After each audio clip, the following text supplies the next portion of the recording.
আলহামদুলিল্লাহ, অবশেষে কষ্টের অবসান ঘটে আবারও চালু হলো মেট্রো রেল।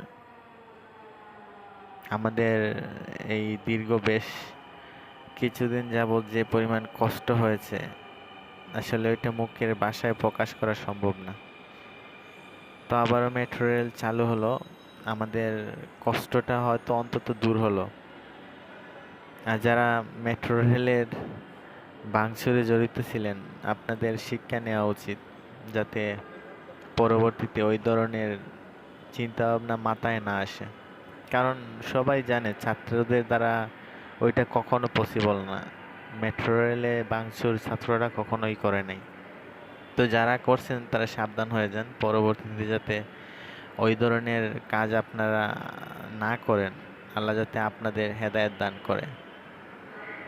ভাই, আসলে ওইটা তো সরকারের কোনো কিছু না, কারণ মেট্রো রেল তৈরি হয়েছে আপনার আমার টাকায়। তো আপনার কোনো জিনিসকে আপনি নিজের হাতে মানে এরকম নষ্ট করতে পারবেন?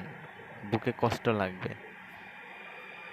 তো মেট্রো রেল আমাদেরই সম্পদ, আমাদেরই ওইটা রক্ষা করতে হবে। তো পরবর্তীতে আশা করি আপনাদের দ্বারা ওই রকম কাজ হবে না, কারণ সাধারণ পাবলিক এই কয়দিনে যে পরিমাণ কষ্ট করছে আপনারা হয়তো বুঝবেন না। ঠিক আছে, আপনারা হয়তো মেট্রো রেল চড়েন না।